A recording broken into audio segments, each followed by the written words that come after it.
Well, Setup Nation, Ohtani finally has put pen to paper. He is a Los Angeles Dodger. We're going to talk about right now, is this a good thing or a bad thing for baseball? Yes, there is something that could make this bad for baseball right here on the Setup Man podcast.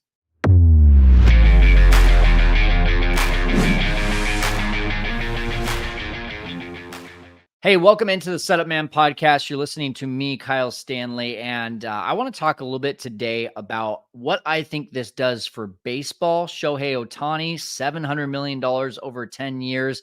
And I just want to first of all say welcome to the channel. If this is the first time that you've come here, I am a real estate investor who is just following a passion with baseball. So I come with a little bit of a business background, and that's where I want to kind of take this today. Now, this was a no-brainer for the Dodgers, right? And actually, if you missed it, we actually did a recap of the winter meetings. I actually sat next to Dave Roberts on the plane on the way back home, completely surprised by that. My wife got to talk to Dave Roberts. She's a huge Dodgers fan. In fact, I posted on our Instagram a very real and raw video of her interacting with Dave. And then as soon as we got the news today about Ohtani, her excitement and saying, why didn't Dave tell us? Because this literally was 2 days ago that we were on the same flight with him.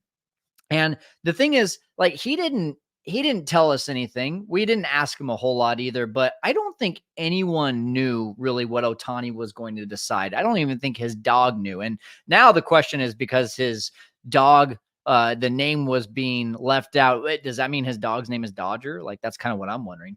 But for the Dodgers, really, guys, this is a no-brainer.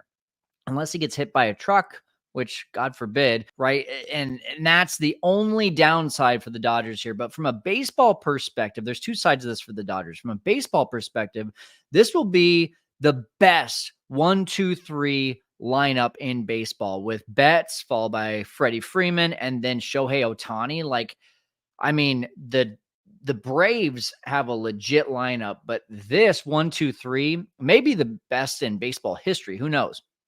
And Dodgers now, by the way, have two of the top paid players in baseball, and that's Mookie Betts and Shohei Ohtani. We've got Mike Trout in between both of them with a $426 million contract. And they have the MVP and the MVP runner-up from 2023 in different leagues, of course.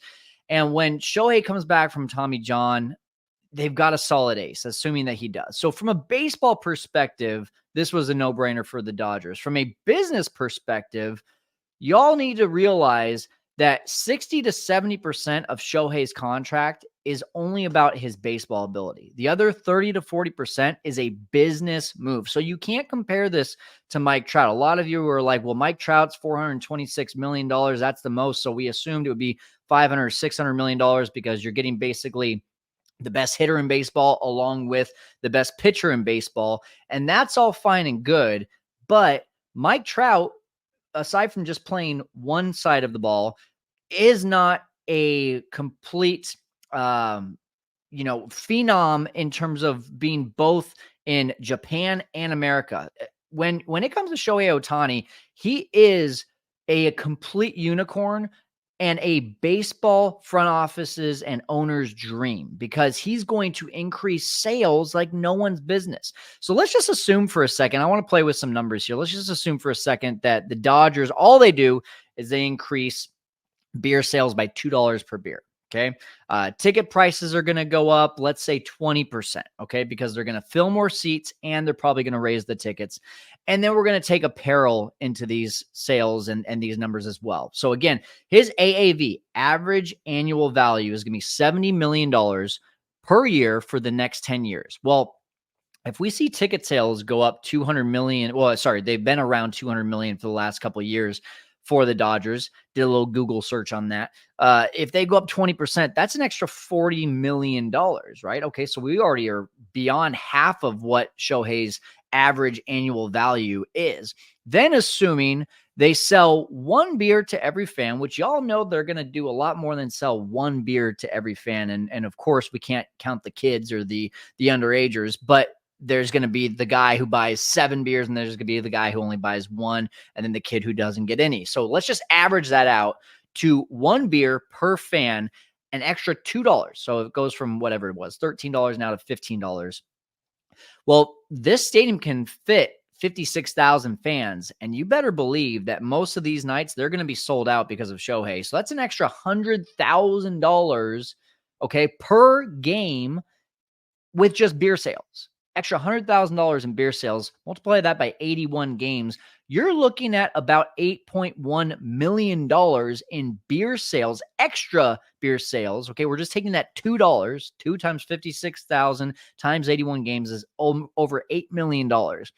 And you know, every Dodgers fan wants a Shohei jersey. I'm not even a Dodgers fan, and I'm already like, hey, I can buy a Shohei jersey for my wife for Christmas, right? Like every single Dodgers fan is going to have a Shohei jersey. So they're going to upsell them at the games too. They're going to upsell them online. I'm being really conservative here. Maybe $200 each. I see right now with the Angels, I can buy it online for like $134, but all the hype and everything, I'm thinking at least $200, maybe even $300 at the game, but I'm going to be conservative again.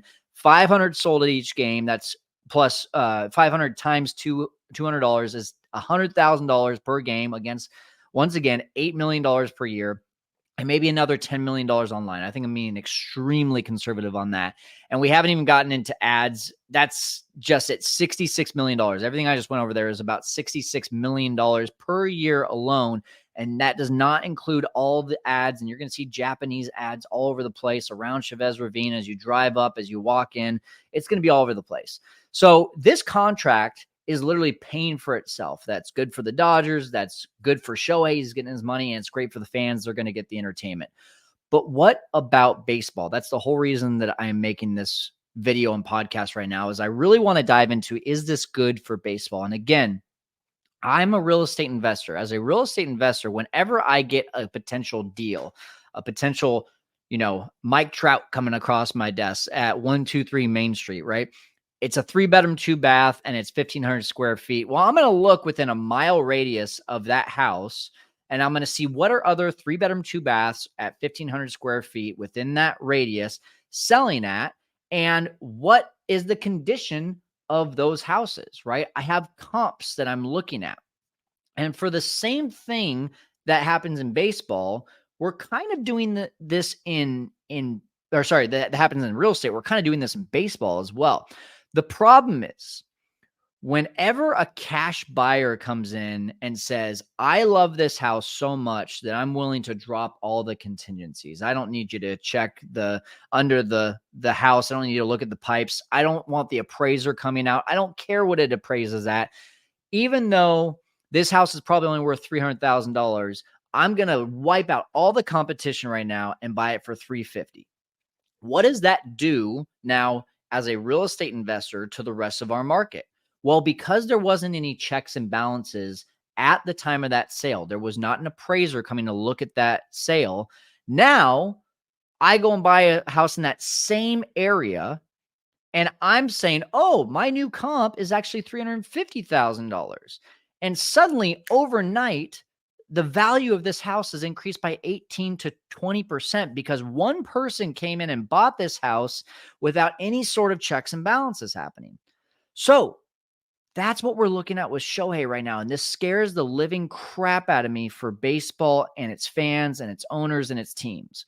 I think this deal is a bad thing for baseball. Shohei didn't have any comps. There's no one like him. So because of that, right, we don't know what he was going to get. There was the thought of $500 million. There was a thought of $600 million. Then you got Tommy John, and people said maybe it goes back to $500 million. But then you saw the competition was so fierce. So you're probably like, yeah, $600 million. But then you see the tweet come out that he signed. And then shortly after, I think it was Jeff Passan said it was worth $700 million. What did we all do? We dropped our jaws. And this is exactly like the cash buyer that comes in and says, I want to wipe out the competition, and I don't want anyone being able to touch this offer, and I'm going to drop all contingencies and let's just go for it. Now, Shohei is a two-way player, right? He has two countries that love him, and he is an incredible asset, just like what we talked about. He's going to get his contract paid for. In fact, I read a really good quote here on Twitter from Sam Blum 3.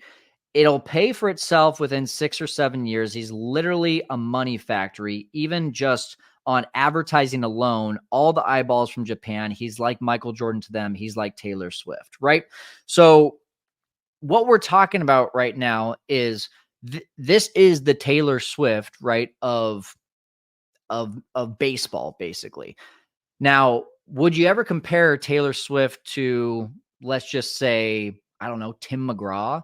Probably not, but Tim McGraw is a big deal, right? He's a big deal. But now, let's just say the Tim McGraw of right now is Cody Bellinger, all right?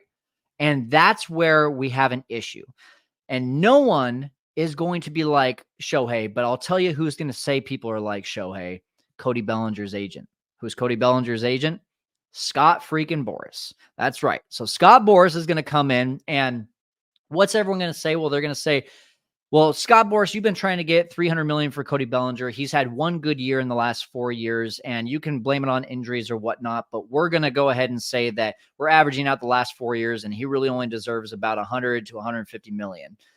Well, what's he going to suggest now? Now that Shohei has got his money, and he's going to say, hey, but Shohei's injured. My guy was injured. He needs a fair shot. So from a common sense perspective, all the owners and all the GMs are going to say, no, Cody Bellinger is not a comp to Shohei Ohtani. But from a black and white perspective, agents are going to point to the numbers. His average was very similar to that of Shohei Ohtani. His strikeout rate was actually less than Shohei Ohtani, and he only hit about half as many home runs, so 20, a little more than half. I think Cody had 26, Shohei had 44, something around there, and both of them missed a month during the season. This is how they're going to look at it, and they're going to say, how is Cody Bellinger worth less than half, less than a third of what Shohei is worth if they almost put up similar numbers aside from home runs? RBIs, OPS was much different as well, but that's how Scott Boras is going to look at this. And that's what scares the crap out of me when it comes to what this does for baseball. Because when you look at the juggernauts, right, the baseball contracts that have happened in the last few years, this was already trending in a bad direction. Trey Turner, 11 years, $300 million. Xander Bogaerts, 11 years, $280 million. Fernando Tatis Jr., 14 years, $340 million after he played 1 or 1.5 seasons. Aaron Judge, 9 years, $360 million. This all has happened in the last couple of years. And really, you could argue that Aaron Judge is the only one who has deserved the contract that he's gotten because of how stable and how consistent those numbers have been. I think we're going to be looking forward ahead to 2 years from now and saying, what were the Padres thinking with Xander Bogaerts? He was already trending down, and you went out and gave him 11 years, $280 million. Then you put on top of this that Shohei Ohtani goes out and signs the $700 million deal. What if Aaron Judge was a free agent right now, not last year, right now, and he was waiting for Shohei to sign, and then Shohei signs for $700 million? Do you think Aaron Judge is still asking for 9 years, $360 million? Not when all of baseball is saying who's better, Aaron Judge or Shohei Ohtani, as a hitter, by the way, not as an overall player, as a hitter. He's going to be like, I'm in the same conversations. It's like Michael Jordan talking about LeBron James, or people talking about Michael Jordan and LeBron James. They go back and forth. Who's better? Is it Aaron Judge or is it Shohei Ohtani? So he's going to come in and he's going to say, yeah, I don't pitch, but you know what? If Shohei got $700 million, why can't I get 10 years, $500 million, right? I think as an ace, 10 years, $200 million as an ace is worth asking for. So let's just take that $200 million out because Shohei is an ace and I want $500 million.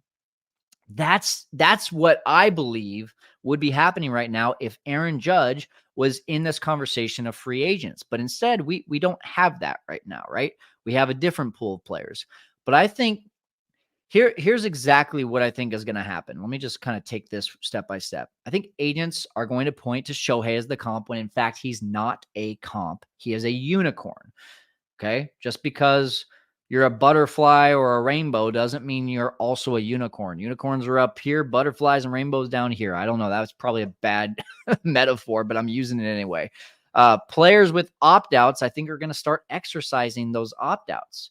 And the players that are performing, right? I think Eduardo Rodriguez just signed a contract I think there was an opt-out in it, and I think, if he's just performing his mind out after the next couple of years, he's going to start exercising his opt-out. I think that's the kind of stuff that we're going to start seeing more, because all these guys are seeing, hey, because Shohei has been used as a comp and because everyone else in the market is now starting to get more money, I deserve to get more money. And I think the gap between the juggernaut front offices like the Mets and the Yankees and all of the Phillies, all of these teams are going to start to widen. And the teams like the A's and the Royals, the Brewers, the Pirates, the Brewers have figured out a way to be able to compete, even though they're a small market team. But I think that the more that you widen this gap, the more that you're seeing the bottom of the barrel defined for possibly eternity. And anytime they have a good season, it's just sheer luck. So how do you stop this, right? Like, these are the problems I think that are going to arise, but I don't know. I'm not a baseball exec. The luxury tax, I can say, doesn't seem to be working because it doesn't intimidate the Steve Cohens of the world. It doesn't intimidate the Dodgers. It doesn't intimidate the Yankees. In real estate, though, you have appraisers, you have checks and balances. Is there any sort of way that we can do that? I don't know. Maybe that's a business idea in itself. Maybe there's an opportunity for there to be an appraisal in professional sports.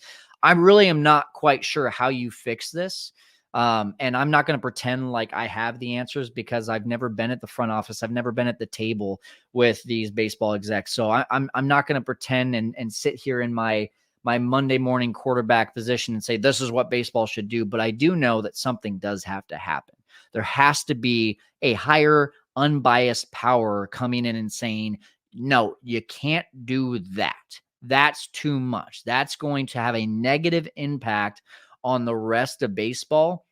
And for that reason, we have to keep checks and balances, and we have to keep players at their actual worth based on real comps in the market, right? And that to me, it has to be part of the conversation. But looking ahead to the next 3 years or so, I think we're going to be shaking our heads at a lot of these bad contracts because there aren't these checks and balances. The AAV has become the number one thing, the number one loophole in the system that all of these GMs and owners are pointing to and saying, well, if we can just get that AAV down, then we can start giving crazy contracts that don't hurt us as much from a luxury tax perspective. But those teams are buying players who are at their peak, right? Trey Turner, Xander Bogaerts, who actually I think was at the downhill of his peak. Fernando Tatis, it could be argued, man, that might have even just been a fluke his first couple of years. We still don't know, because ever since he got hit for PEDs, we haven't seen him in a full regular season again, aside from this last one. Yeah, he got a platinum glove, but the bat wasn't quite what we expected it to be. Aaron Judge, just, he gets this big contract and plays half the season. How about past examples? And I want to use a couple past examples to just put this in perspective for you on how out of hand this has gotten. All right. I want two players out there in front of you right now, Todd Helton and Hanley Ramirez. Todd Helton played for 17 seasons. In his first 7 seasons, he averaged 35 home runs per season. Some of those were as high as, I believe, 49. I think the low was 25.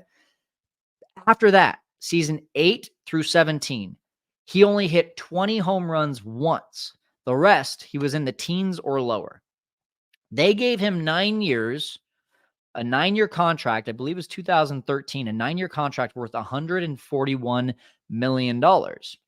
Back then, that's a lot of money. Today, still a lot of money. But if you look at a inflation calculator, I decided to use saving.org. That 9-year, $141 million contract today would be 9 years, $231 million. Not 10 years, $300 million, not 11 years, $300 million, not 9 years, $360 million, not 10 years, $700 million. A 9-year, $230 million deal, which AAV on that is going to be right around 25-ish. I can stomach that. That's a Dansby Swanson contract. Is Dansby Swanson in the same conversation as Todd Helton at the peak of his career? No, absolutely not. Dansby Swanson has had one good offensive season where he hit 25 plus home runs, almost hit 100 RBI, drove in 100 runs, and he's got a gold glove. Todd Helton was a solid defender, and had one of the best bats in baseball, was flirting with hitting 400 a couple seasons. And he got 9 years, $141 million, which was a wildly crazy contract in 2003. Again, I don't quote me on the year, but I think it was 2003. That should put into perspective today, right? If Todd Helton was playing today, and getting that contract, he would not be getting Dansby Swanson type of money. He would be getting Bryce Harper types of money, right? He would be getting that. I think Harper was 10 years, $330 million. So we're already seeing that. Then the second example, Hanley Ramirez played 15 years. He was an all-star in his first 6 seasons, 3 of those first 6 seasons. He was never an all-star again after that. And his largest contract was only 4 years, $88 million. I believe he signed a longer contract when he was with the Marlins, but his biggest one, 4 years, $88 million. Again, and that happened right around 2015. So we're not looking at much inflation since then. Those are the kinds of contracts that are now out the door. Hanley Ramirez today, if he was given that same contract, in order to get it to 20 million average annual value, probably would have been 8 years and $170 million, which is too much money. So these are the contracts that are getting bigger. They're getting longer. And without any checks and balances, if we're not careful, we're going to see Shohei's contract maybe even passed up in the next 5 years, right? I mean, there could be that next guy, like we're talking about.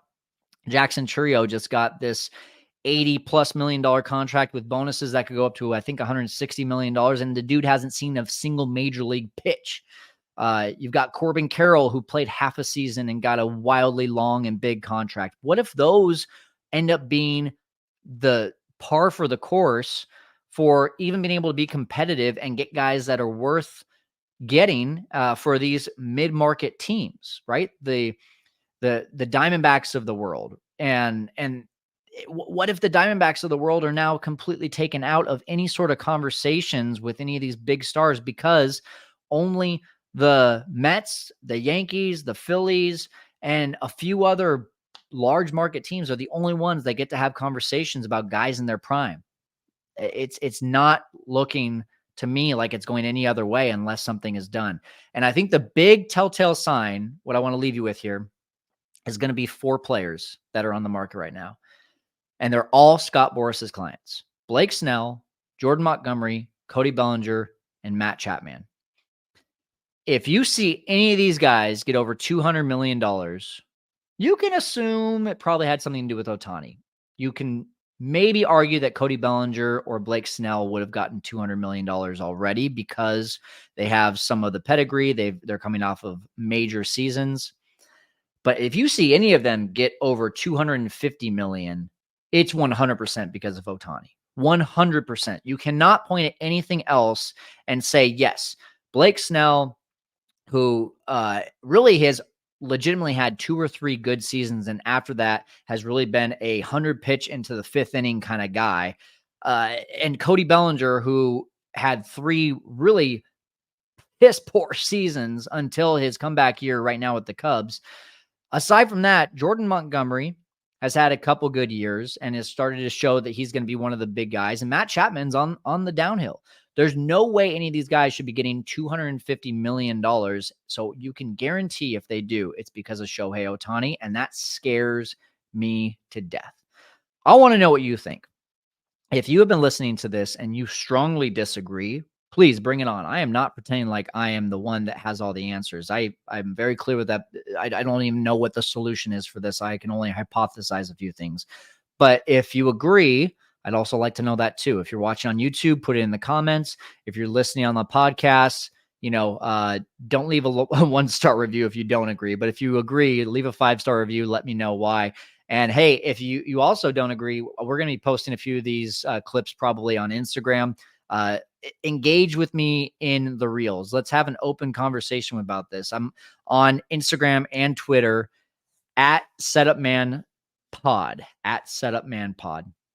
Hey, I was really excited to bring this video to you today and podcast. I hope that you enjoyed it. And for now, until something else comes out, I'm going to go put my arm on ice. We'll talk to you later, Setup Nation.